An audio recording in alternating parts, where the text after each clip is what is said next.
Selamat datang di Cerita Random AI. Kali ini kita akan membahas tentang kisah Diki, robot AI yang ditertawakan. Suatu hari suara bel sekolah menggema, anak-anak berlarian sambil tertawa. Di antara keramaian itu, berdiri Diki, robot AI berbentuk anak manusia. Tubuhnya sedikit berkarat, matanya redup tapi sorotnya lembut. Ia menunduk sambil memeluk tasnya yang sobek di bagian bawah. Dari kejauhan sekelompok anak menatap sinis.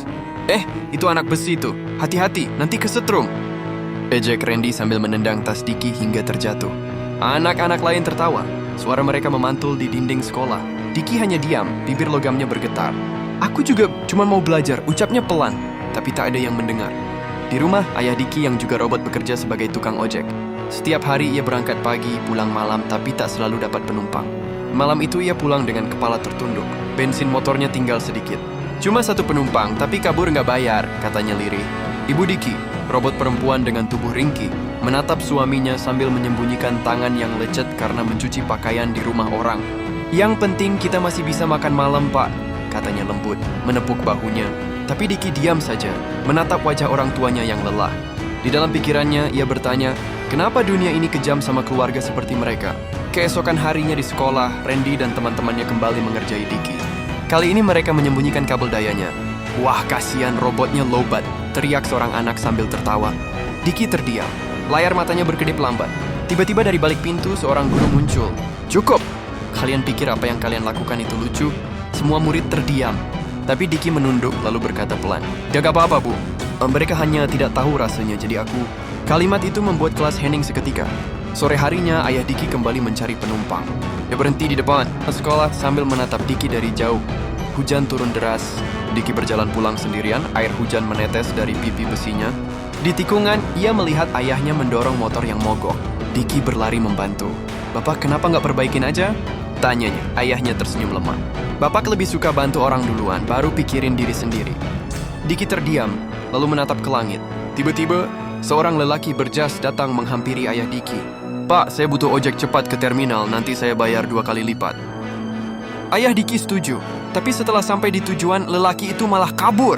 Diki yang melihat dari jauh berlari sekuat tenaga mengejar. Tubuh logamnya bergetar, sistemnya hampir panas berlebih, tapi ia terus berlari. Saat hampir menyusul, langkahnya berhenti. Ia menatap langit sore yang merah, lalu kembali ke arah ayahnya yang terduduk lemas di jalan. Pak, gak apa-apa kan? Suara Diki gemetar. Ayahnya tersenyum. Gak apa-apa, nak. Yang penting kamu tetap baik, jangan kayak mereka. Keesokan harinya, Diki masuk sekolah lagi. Randy dan teman-temannya tertawa saat melihat Diki membawa bekal nasi yang dibungkus plastik daur ulang. Robot miskin ejek mereka. Diki menatap mereka dengan tenang, lalu membuka bekalnya. Aku nggak malu, karena nasi ini hasil kerja keras orang tuaku. Setidaknya kami nggak nipu orang buat dapat makan. Semua murid terdiam. Guru yang lewat hanya menatap Diki dengan kagum. Randy menunduk perlahan. Dalam hatinya ada sesuatu yang terasa perih. Malamnya di rumah sederhana dari seng dan kayu, Diki duduk di samping ibunya. Bu, kenapa orang-orang gak suka sama kita? Tanyanya, ibu tersenyum pelan. Karena mereka belum tahu gimana rasanya jadi kita, nak. Tapi selama kamu gak balas jahat, kamu udah menang. Diki mengangguk lalu memeluk ibunya erat. Beberapa minggu kemudian, ayah Diki memenangkan lomba ketekunan ojek di desanya. Semua orang mulai sadar kalau keluarga kecil itu bukan robot jahat, tapi keluarga yang paling tulus bekerja. Di sekolah, Randy datang mendekat dan berkata, Dik, maaf ya, aku salah. Diki tersenyum, menepuk bahunya.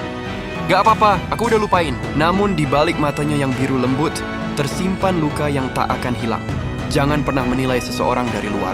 Kadang di balik senyum orang yang kamu remehkan, ada keluarga yang berjuang lebih keras dari siapapun. Diki berkata dengan suara lembut, kalau kamu punya teman yang berbeda, jangan bully dia. Karena mungkin dia cuma pengen diterima, kayak aku.